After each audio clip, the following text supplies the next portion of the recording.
Good Tuesday morning, everybody. Welcome back. You're watching the Kaiser Report. I'm John, coming to you today with a few pieces of information that you may be looking for a laugh on some and some crying to be done on the state of affairs of the Biden administration and what they have done and what they're still capable of accomplishing in the next 40-some days that they have or less in the White House to continue to disturb the ongoing season of the birth of the Christ child and the transformation from one administration to the next. It's very interesting to me, some of the goings-on that are taking place today with regard to Biden going to a financial conference today to discuss how great his Bidenomics has done for this country, with graft upon graft upon graft, showing the positive side of Bidenomics, which we are hard-pressed to even think about. Which brings us to the world stage where everyone is wondering and scratching their heads, who is really the president of the United States right now? We know that the only strength that's being shown around the world right now is the strength that Donald Trump brings to wherever he comes in contact with other world leaders, and the strength is there. But they're continuing to be concerned, especially with the Syria thing going on right now, about what is Biden up to? What are Biden handlers up to?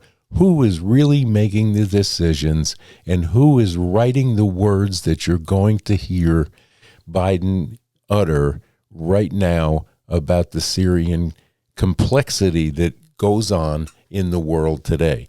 Well, here, just take a listen.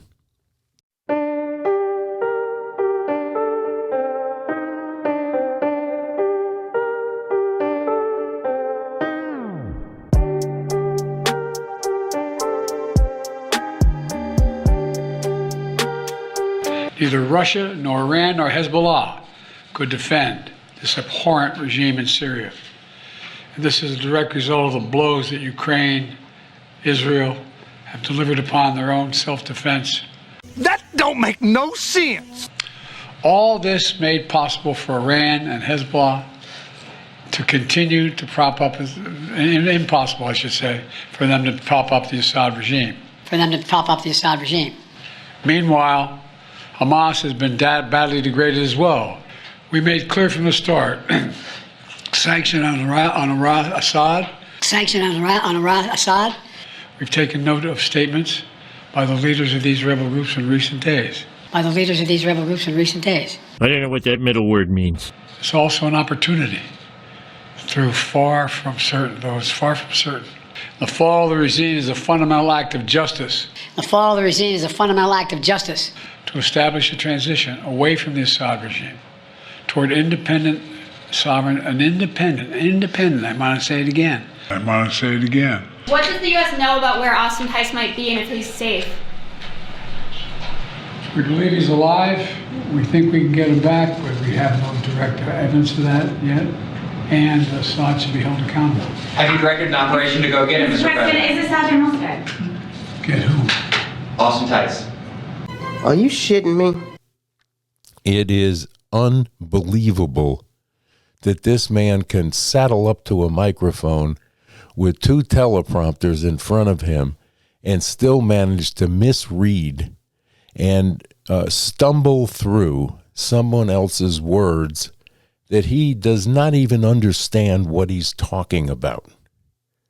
And then well, it just goes on and on. I mean, I cannot wait for January 20th to take place and get back to normalcy, or a hint of normalcy, in this cluster screw of a government we have now with this administration. And by the way, where the hell is Kamala Harris? And what is going on with her drunken tirades, and all of a sudden she disappears. And then a little bit later on, we'll show you how when they got together with Dougie and her at some thing that was going on for an award to the Grateful Dead, they didn't even acknowledge each other at that. Jill, we know, has a little bit of a rub with Kamala Harris, and she's no longer running over to give Dougie a kiss on the lips as she's done in the past. That's a telling situation, especially after we saw the adoration that she had in her looks at Donald Trump in France just a scant few days ago. But anyway, well, here, take a look at this.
Be breaking up families, so the only way you don't break up the family is you keep them together and you have to send them all back. Well, the math checks out. I'm going to be acting very quickly. Within your first 100 days, first day? First day. First day. Yeah, I'm looking first day. Issue these pardons. These people have been there, how long is it, 3 or 4 years? Okay.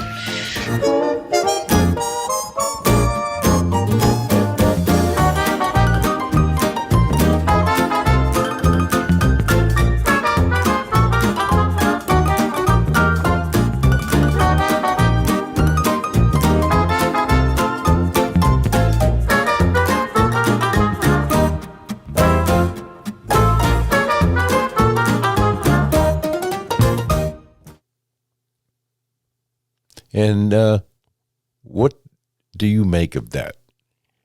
I think there's a lot of no love loss between Jill, Joe, Dougie, and Kamala at all. But she has been absent, and no one knows what she's done. But in my estimation, her entire vice presidency accomplished absolutely nothing, unless that you want to add in there that she was appointed to run for president when they put the knives in the back of the current president, of which and whom she worked for. So let's not forget that. And the other news is that the hearings on the Hill, the meetings with Pete Hagstrath and some of the senators is still ongoing.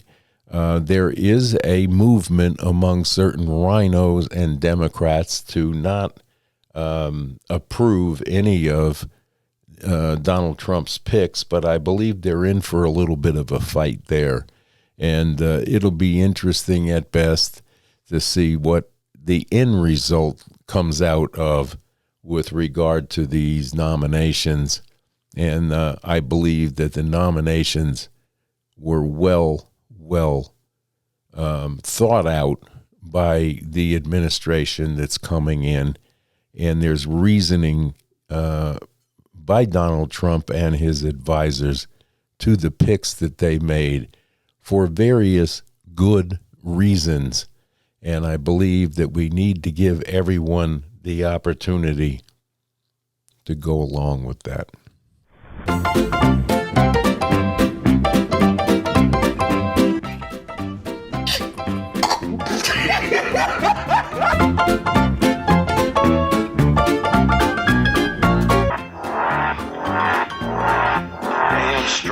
The presidential pardon was originally meant to grant the president the power to temper justice with mercy. It was not enshrined in our Constitution so that a dishonorable man could reward his criminal allies, friends, and family for their corrupt practices. I don't have a problem with Biden pardoning his son. He should have pardoned them. The crazies are coming, right? But to me, it's like, pardon more.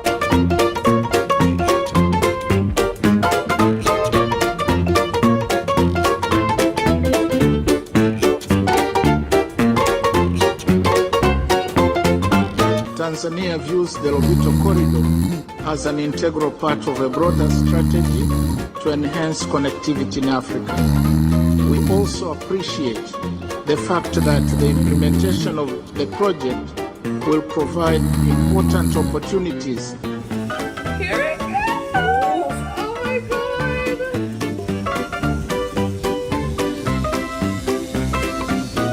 Oh, this is amazing. This is so cool. This is one of those deeply satisfying video points. Oh, yes! Plus size and on a plate, of course the armrest is sticky. And plus size and on a plane, of course I have to shimmy down the aisle sideways. I'm plus size and on a plane, of course I need a seatbelt extender. Jump up and get down. Jump, jump, jump, jump, jump, jump, jump, jump, jump, jump, jump. Everybody jump up and get down. Jump, jump, jump, jump, jump, jump. On the other side of the coin, we're looking at New York City. It seems that the shooter, the alleged shooter, I have to say, we know the difference now, but they still have not brought this guy to court yet. But in Altoona, Pennsylvania, yesterday, the suspected shooter went into a McDonald's and flirted a little with the attendant behind the counter and sat down to eat his meal. She immediately called the Altoona police and said, I think the guy's here eating that they're looking for in New York, based on the widely spread pictures that the New York Police Department and FBI have sent out to the media.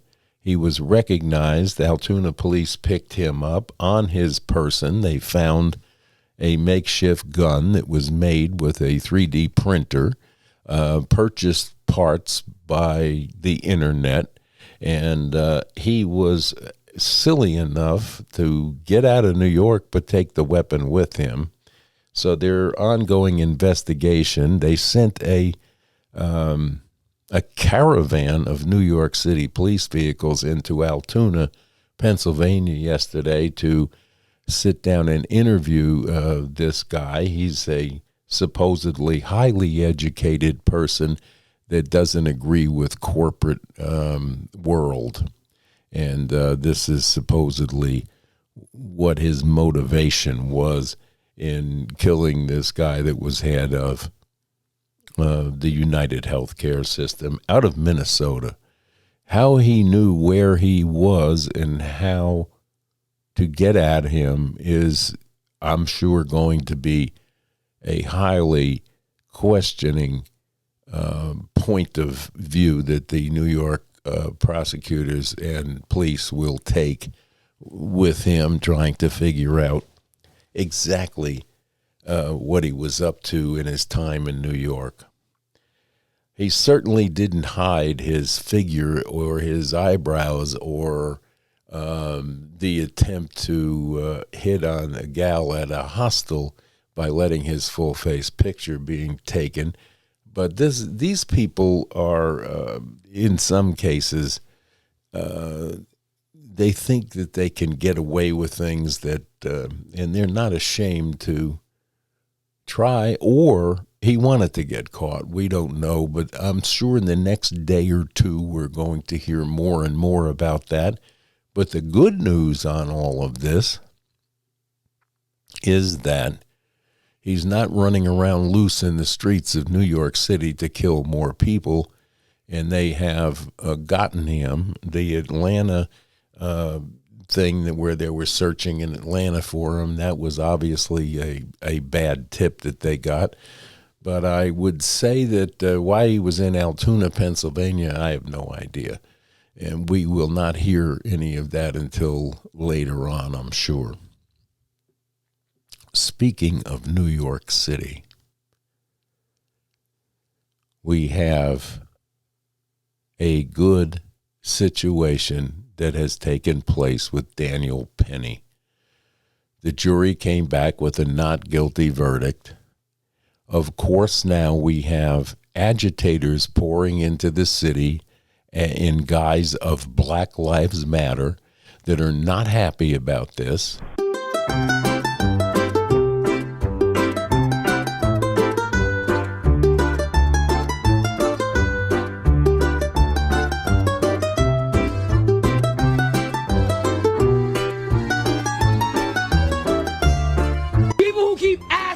Are we going to riot? Are we going to protest?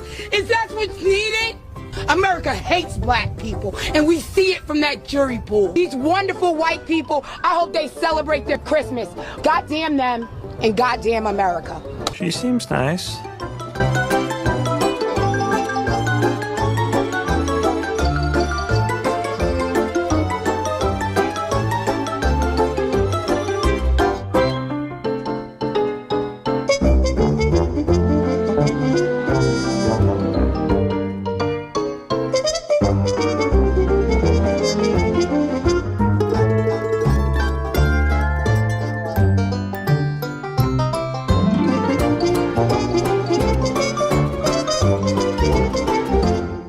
Everybody else has vigilantes.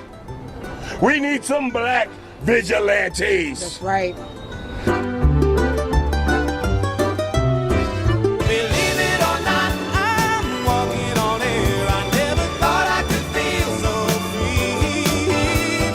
Flying away on a wing and a prayer. That Daniel Penny should get the Congressional Gold Medal to recognize his heroism. I'm not asking you about anyone. I think he ought to get medal. I think they ought to build a statue to this guy in New York City.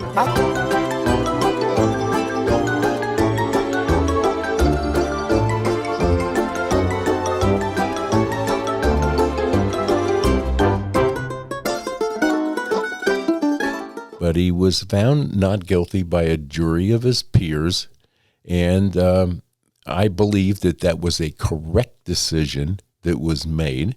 And now we're going to look to burn down businesses and have a Black Friday looting going on by Black Lives Matter.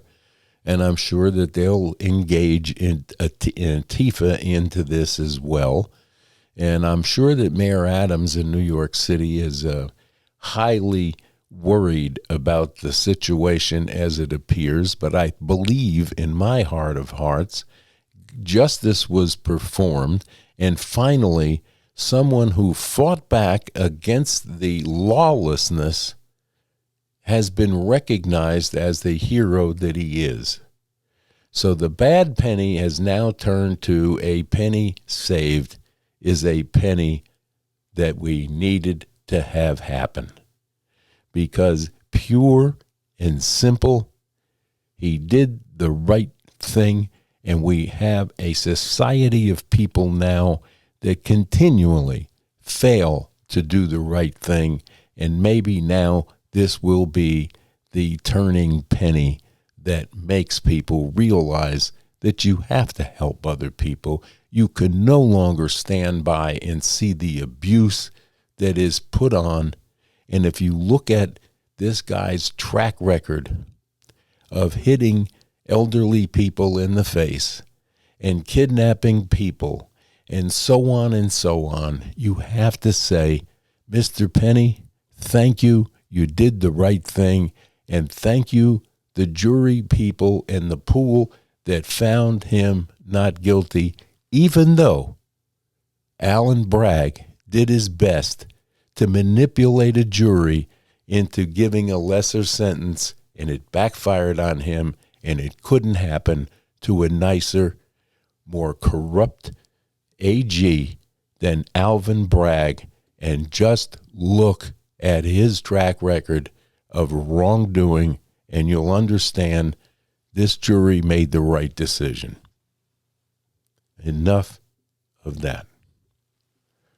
So New York is in a lot of trouble on the sanctuary city point of view, and Mayor Adams has now decided that maybe that wasn't a good thing, and he is meeting with Holman, I believe it is tomorrow or maybe Thursday, to have a meeting about how can we fix the problem that the governor of New York has created for themselves, and partly he was involved in making that decision as well.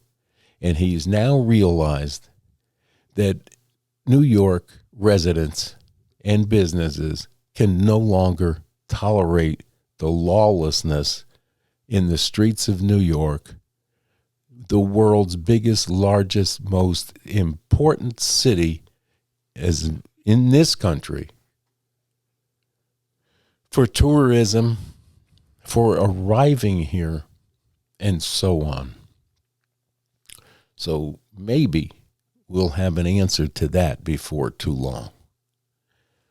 The rest of the country with the sanctuary cities that are screaming out that they will not cooperate with Holman or the U.S. government in fixing the problem are in for a very, very rude awakening when it comes to the fact that they will get on board very soon and work with the government to fix this immigration problem that has plagued this country now for the last 4 years.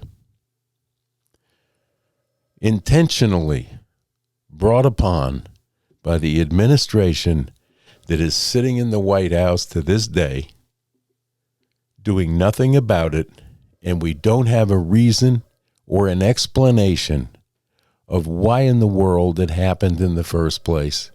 But I believe a day of reckoning is at hand, and we will see some changes very soon in January and February of 2025, and it's been long awaited. When you listen to the talking heads in mainstream media that want to make you believe that this administration had nothing to do with it, or defending the point of illegal immigration and the granting of social programs to these people, which has almost bankrupted several cities.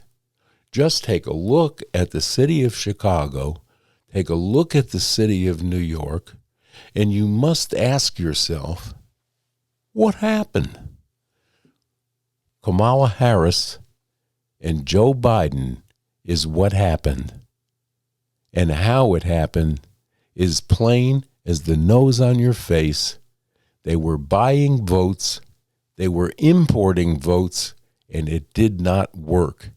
Because we, the people in the United States of America, are not stupid people, but the Democrats think that they had enough time in the last several decades to dumb down our school systems, our social programs, and make people dependent on government.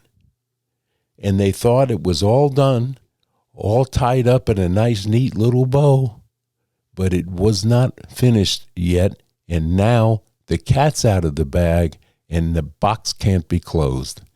And we will fix this with an incoming administration that has on their agenda fixing the main problems that we face in this country today, which is the changing and the dumbing down of our education system, the doing away with the trades, and exporting every manufacturing entity that we have that we depend on such as our pharmaceuticals, such as our chip technology, things of that nature that have all been shipped overseas, and mostly to the biggest threat that we have in the world today, the People's Republic of China, which they control almost all of our drug supplies,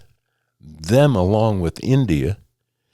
Why do we not make it happen that all of this manufacturing comes back to where it was invented, where it was started, and why it left here was a direct problem with not only people that were crooked running unions and the like, but the problem is that they want to go where they don't have to pay a manufacturing employee a livable wage.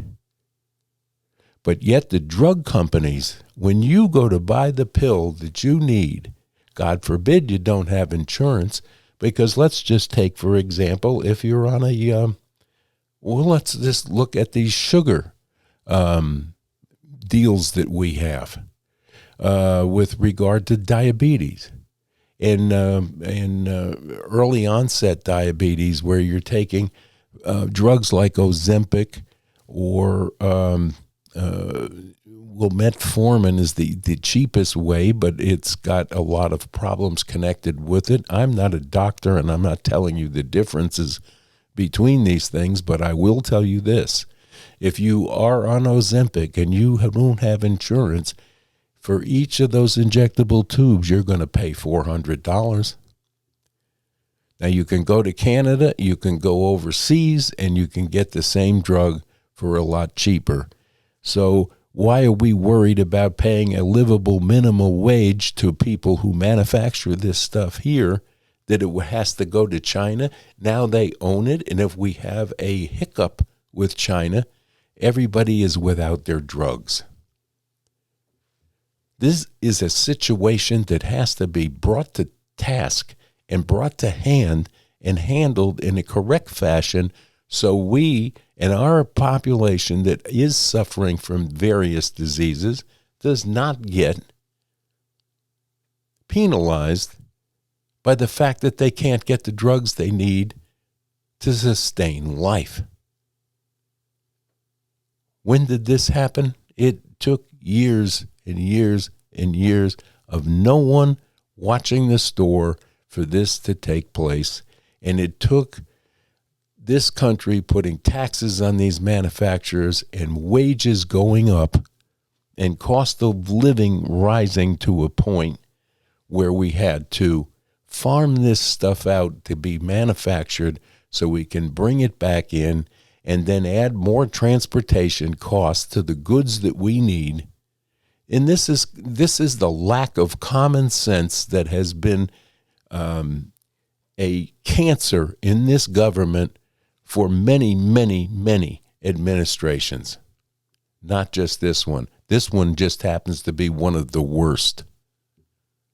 And thank God we really, really dodged a bullet by not allowing Kamala Harris to have been elected to a high office as president of this country. That was a shell, a 40-millimeter shell that we dodged big time. So now we're going to have put together for us, if the Congress and Senate allows it, the people that have the wherewithal to fix and make run a new program to fix these problems and bring us back to the country we once was and will be again, and hopefully it will happen rapidly. But 4 years is a very short period of time to fix what it took 20 years or more to disrupt.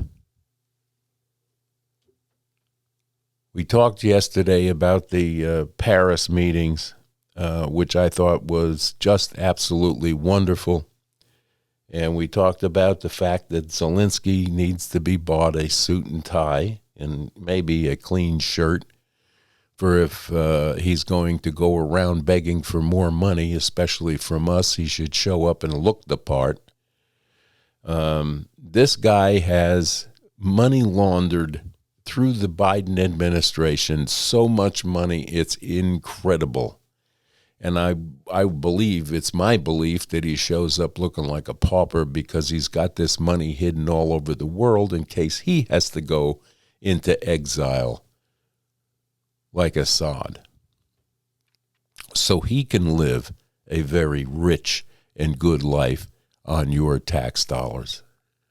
And why we allowed this to happen is it lies at the feet of the Biden administration, and they were complicit and they were beneficiaries of all of the billions of dollars that we have pumped into the Ukraine war in the sake of saying that it was going to be a help. And now we've alienated the country of Russia as a result of it, and we have to fix that first and foremost when it comes down to making things happen. Fake, disgusting news. The presidential pardon was originally meant to grant the president the power to temper justice with mercy. It was not enshrined in our Constitution so that a dishonorable man could reward his criminal allies, friends, and family for their corrupt practices. Trump is considering preemptive pardons for his adult children. Late last night, we learned that Trump has discussed preemptive pardons for his 3 eldest progeny.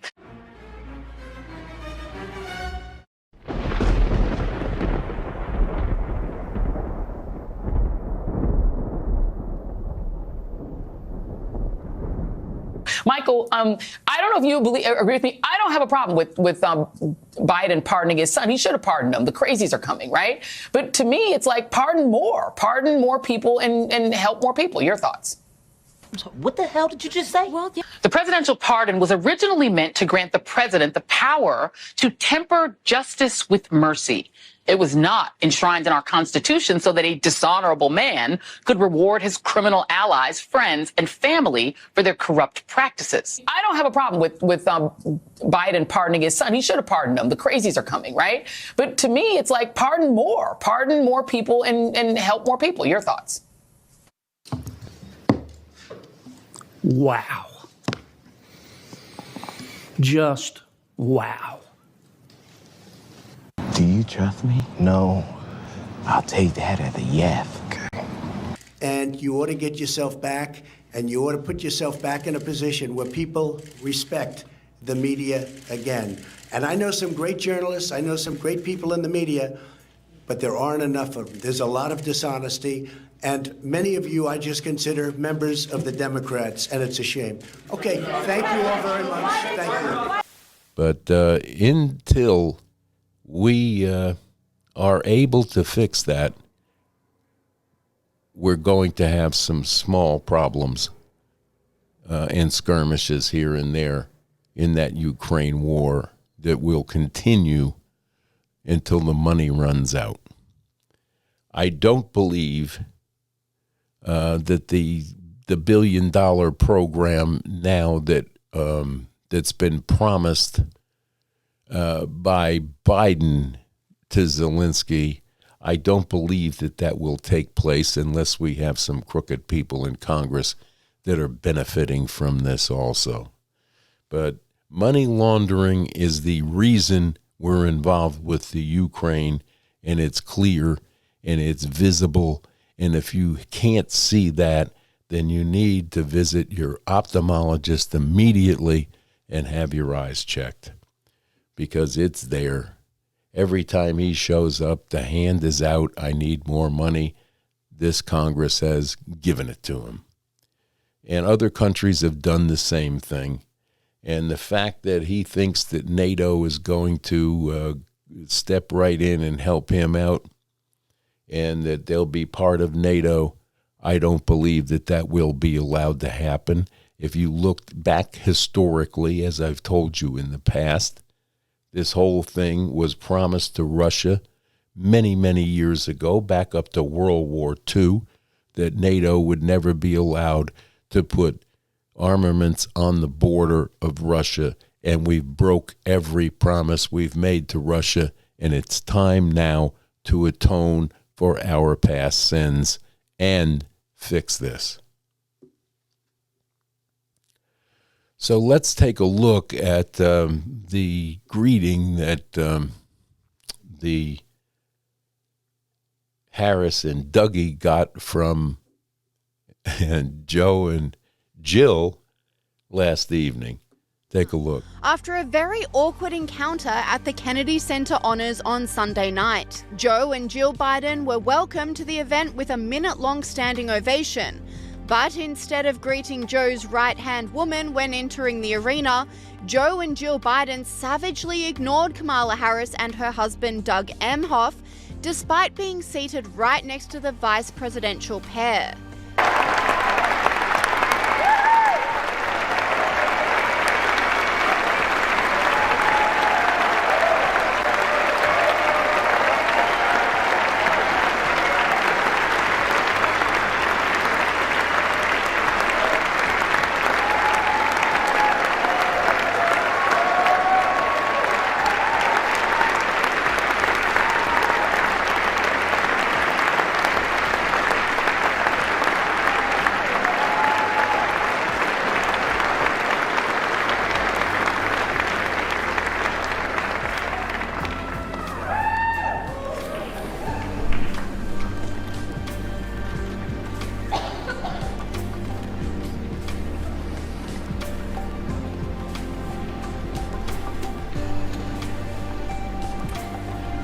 The internet erupted at the awkward spectacle, with this commentator saying, Joe Biden and Dr. Jill are refusing to even glance at Kamala Harris tonight.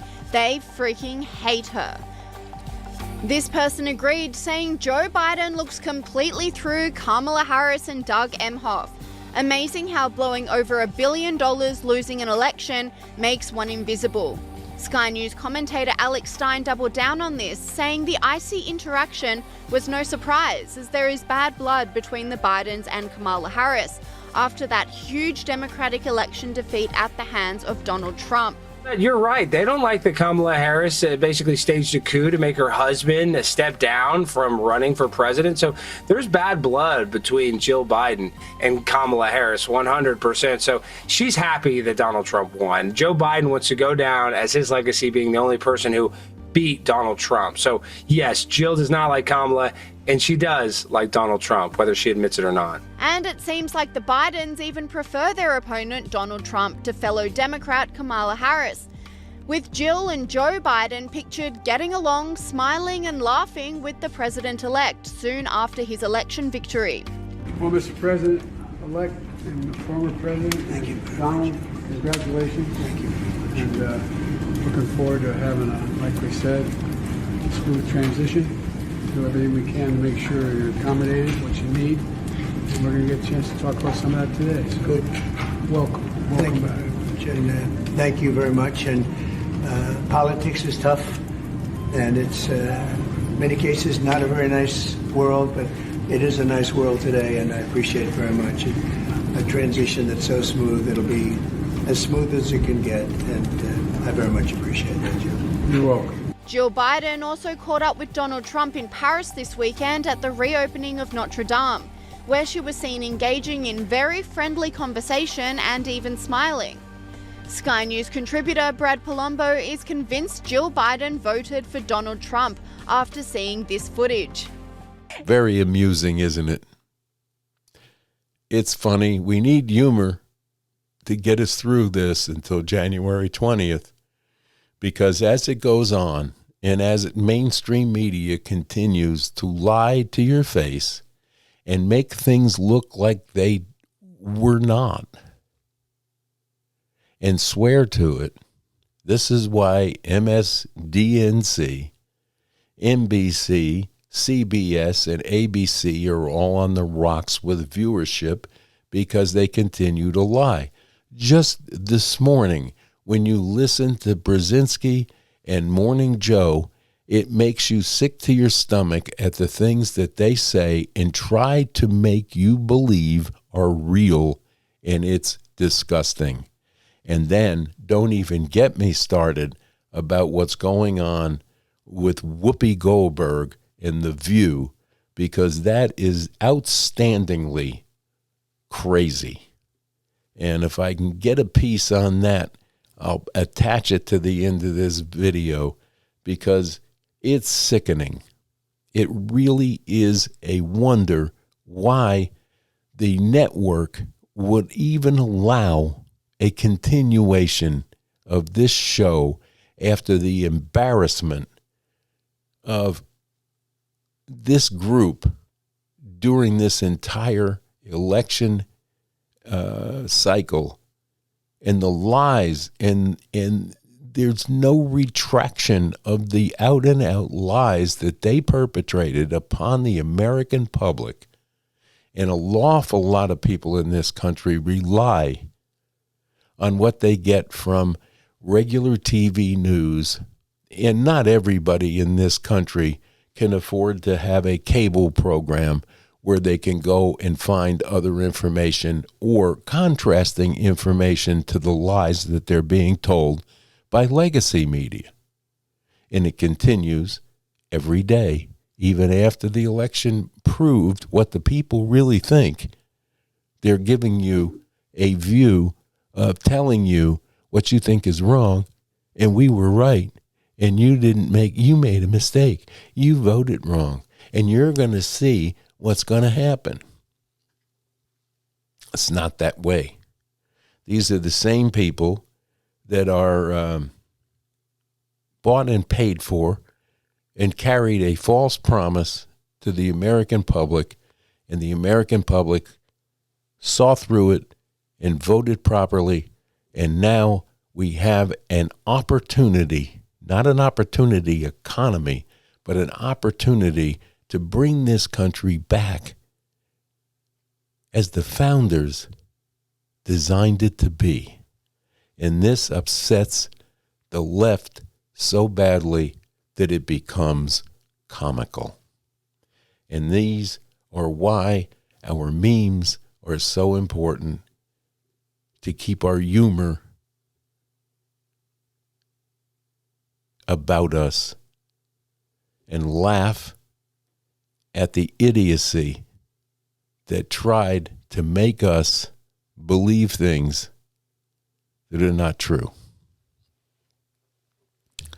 So, here we are, Tuesday, and we have an ongoing news cycle that never stops, and we'll keep you posted. But the Penny decision, the fact that they found the shooter from New York, and things of that nature are all good news today. News that I would celebrate, but the dampening will be put on it by media and by Black Lives Matter and several other idiots that will believe that Daniel Penny shouldn't have been found not guilty. Well, they're wrong, and thank God for a hero like that. And I myself were on that subway car. I would thank him personally as well, because he saved lives. And no one should be prosecuted for helping their fellow man. So remember, say a prayer for him and his family, because they will be prosecuted by the street now, and civil suits and everything else that will follow. So his trial and tribulations are not over, but they should be. And by a jury of his peers, he's innocent, so there I'm going with that. Pray for he and his family that they get through this. And pray for the idiots on the other side that think differently, that they may wake up tomorrow and be a little bit smarter and exercise a little more common sense, and get back to God. That's what this country needs, and that's where we're headed. Because God is always welcome in our hearts and welcome in this country of the United States of America. And with that, I'm going to say, have a very, very happy Tuesday. Smile at someone, make someone's day, help someone out, and remember, stay safe, stay strong, and stay tuned to the Kaiser Report for more commentary and news bits as we go along. So have a laugh today, smile, and we'll see you back here on the Kaiser Report Wednesday morning tomorrow. So bye-bye now.